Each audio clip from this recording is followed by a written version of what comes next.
¿Cómo valorarías los 3 puntos de mañana contra el Ajax? Buenos días a todos.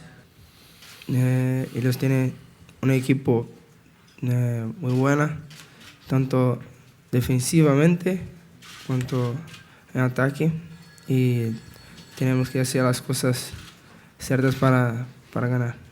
Hola, aquí a tu izquierda. Buen día, Jordi Borda de Cataluña Radio.